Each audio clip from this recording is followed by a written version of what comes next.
In this lesson, we're going to talk about paint colors, the color wheel, values, and developing a color theory for this particular painting.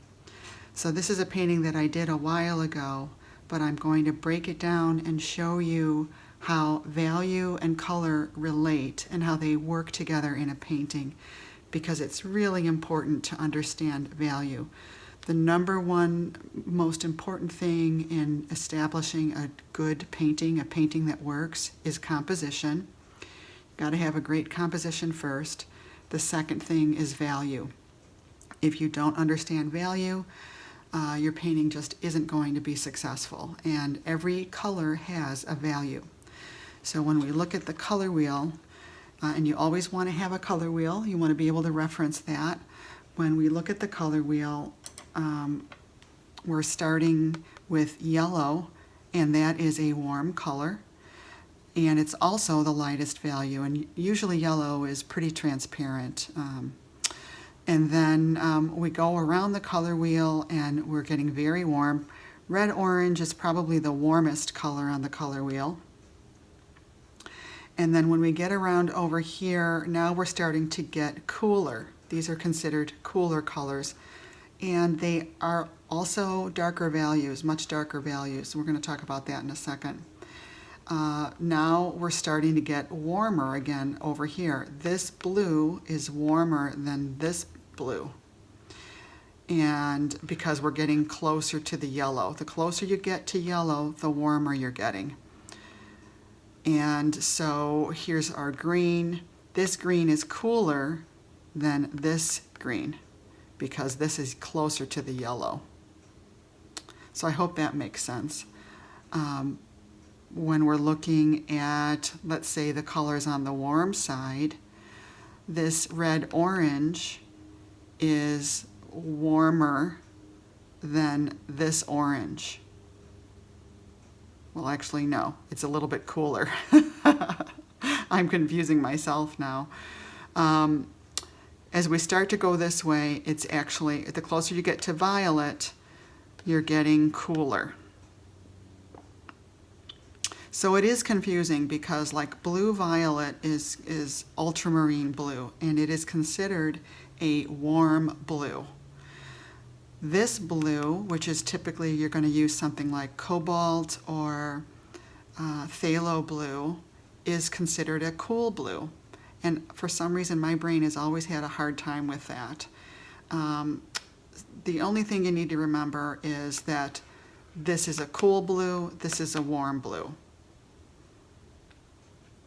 And yeah, that's it. This is, you know, it's for some reason my brain has a hard time with that one. So I hope I don't trip up and say that wrong. The overall thing you need to understand is that you've got a warm side to the color wheel, and then you've got a cool side to the color wheel. And each of these colors has an inherent value. So we've got light value with yellow, and as we go around, the value becomes darker. So I was able to find paint swatches of all of these colors at the paint store, and I have a picture of that with my other color wheel, the classic color wheel, and all the paint swatches. And then what I did was I converted that into a black and white photo so that it's really easy to see the value of the colors. When you convert something that's color into black and white, you automatically see the values. And we do have a grayscale here showing the values, right? But this is showing it in a percentage. And with the grayscale and value finder, there we are using numbers to represent the values. I'm going to run and grab that real quick.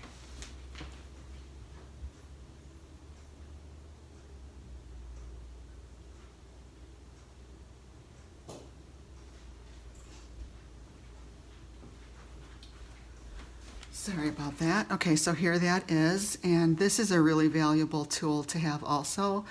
You can order these online at Dick Blick. You might even be able to get it on Amazon. But here, this value 10 would be the lightest value, that's white. and then we go all the way to black. So if you're doing a plein air painting or a more realistic painting, you would look at it like the colors on this side of the value finder are the values in the sunshine, in the sunlight, and the values on this side of the finder are the values of something in shadow, in the shade. So that's one way of looking at this. That helps a lot. So these values are known as high key. These values would be middle key, and these values, the darkest, would be called low key values.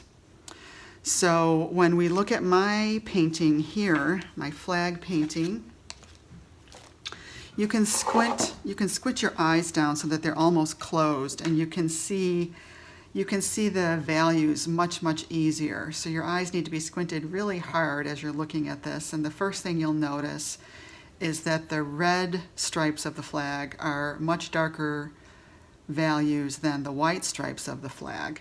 But then within the red stripe, we've got a range of values. And also within the white stripes, we've got a range of values. And if you really want to figure out what they are, you would just take your value finder and hold it up over that, and you would compare. So a lot of this evaluation is comparison. We're as artists, we are learning to compare things. And so when I hold this up here, I see that these are these mid-range values. I'm looking at my white stripe, and it's a lot of these values in here are around value of 5. So that is on the shadow side.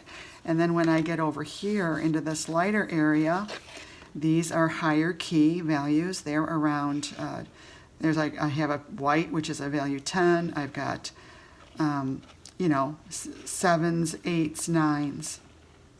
And a lot of times what you want to do to make your whitest white pop is you want to make sure you've got values near where you're going to have your whitest white that are deep enough to hold that white. So I had to make sure that I had values of, 6 and 7 in this area first, so that I could then lay in a value of 10, and that really jumps out against it. And what happens as we're painting is we might start painting that value of 10 or 9 in way too soon, and then we don't have a nice pop of highlight later on because we went too light in there. So that's something that beginner painters learn how to overcome. It just comes with experience.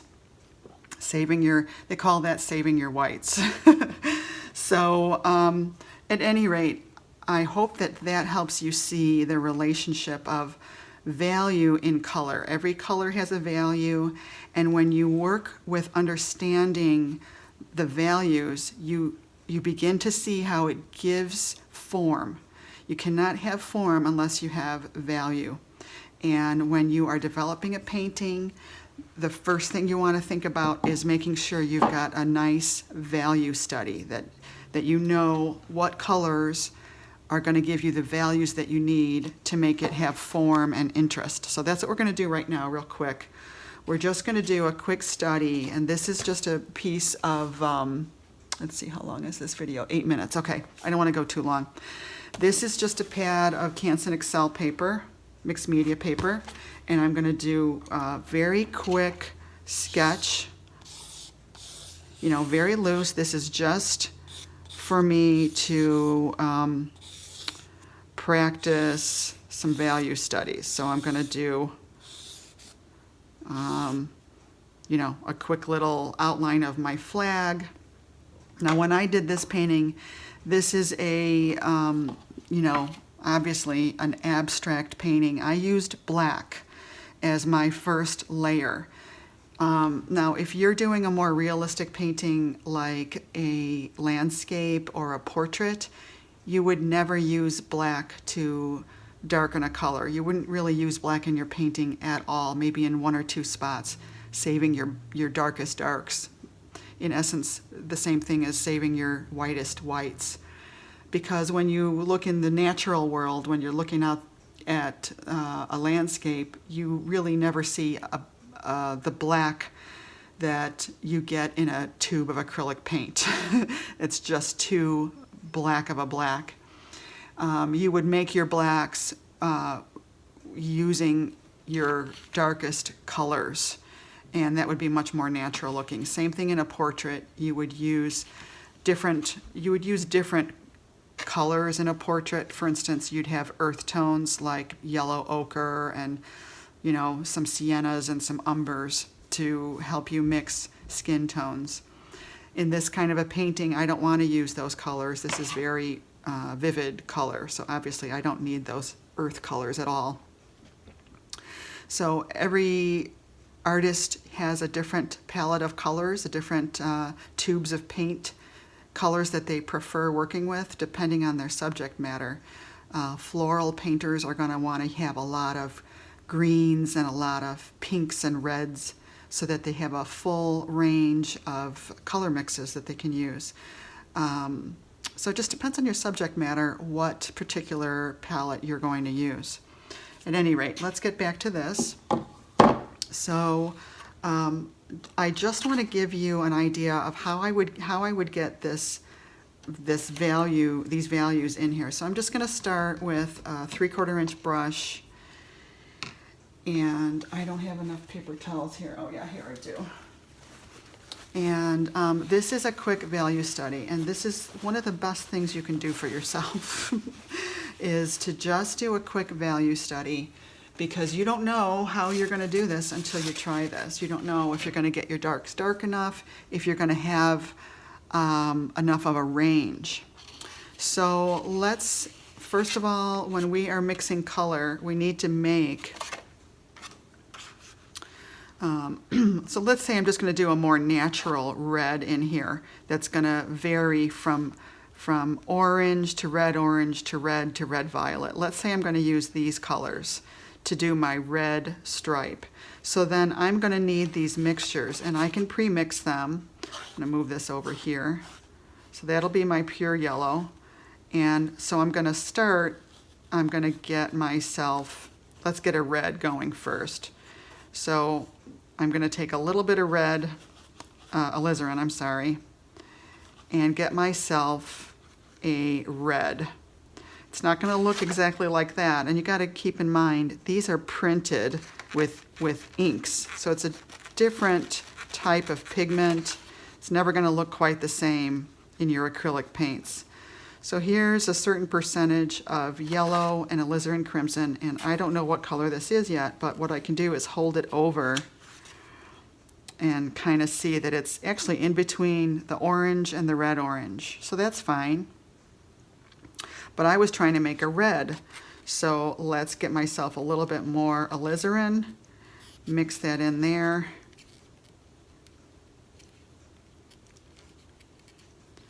And that looks a lot more like a red.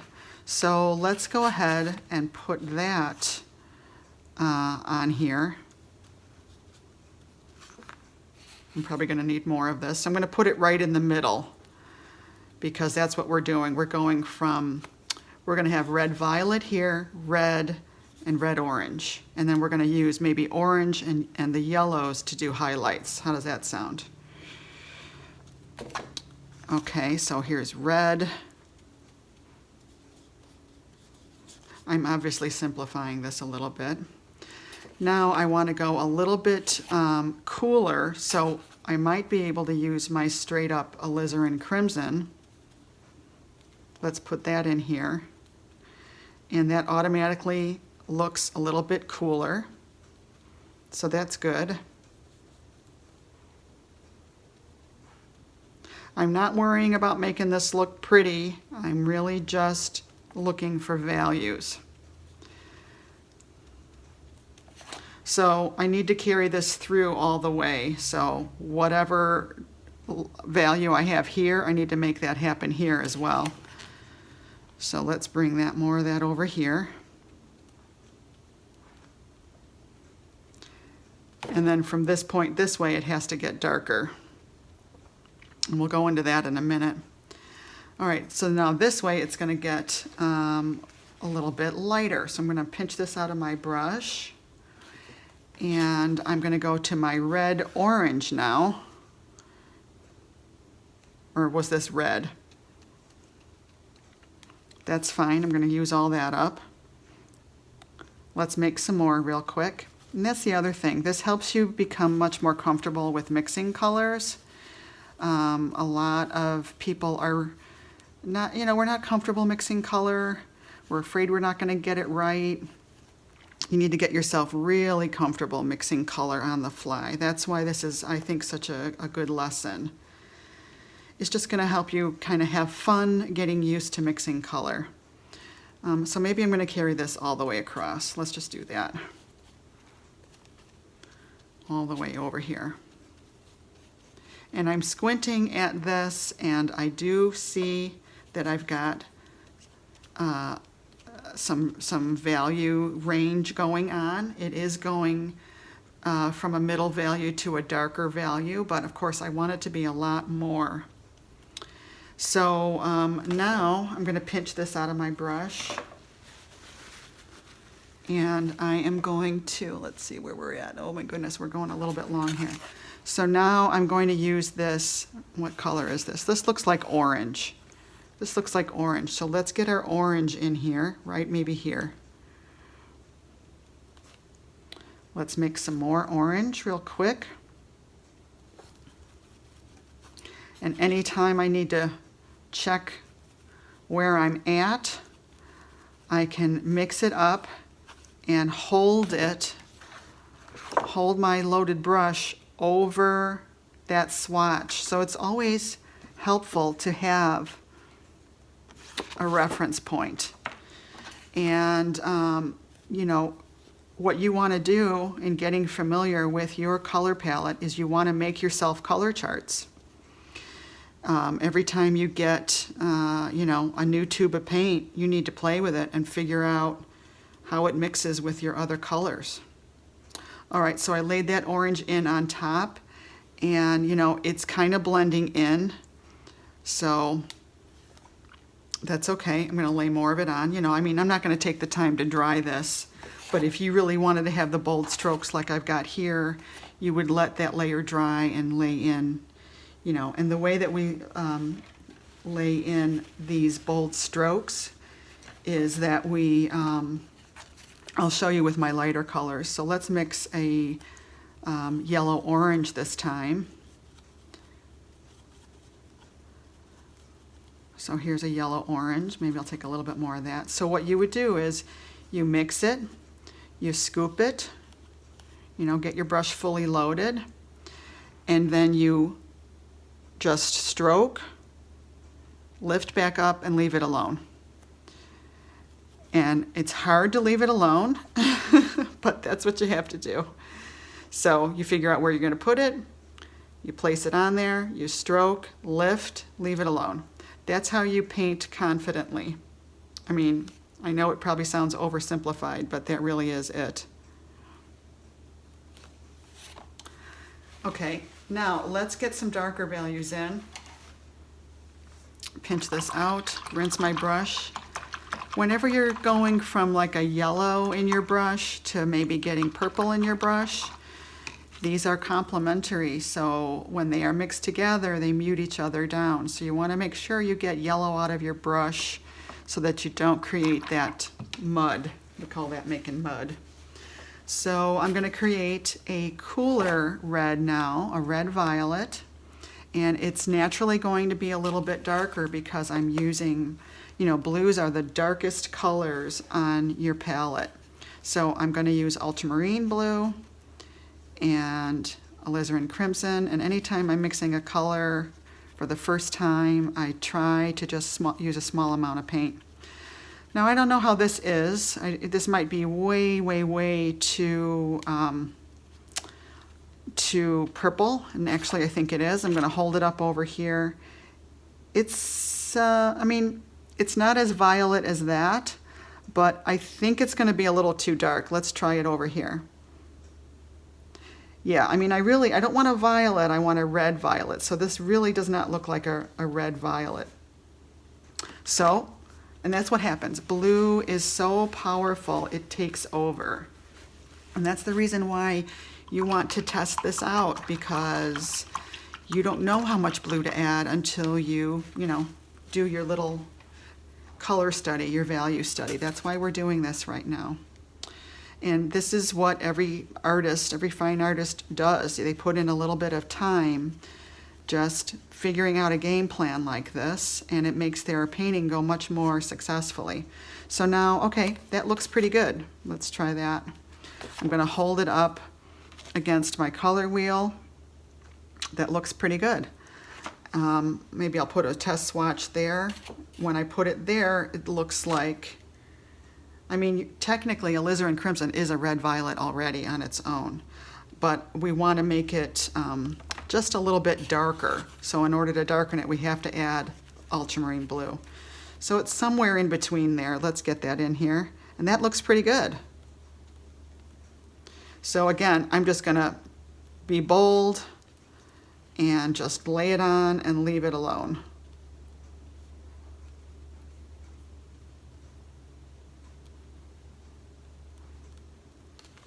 So I think that shows you pretty well how value and color give that form. Now, if I wanted to do my last little, the technique on this particular painting is to have your whitest white comes in last. This is wet, it's not gonna look, it's probably gonna blend.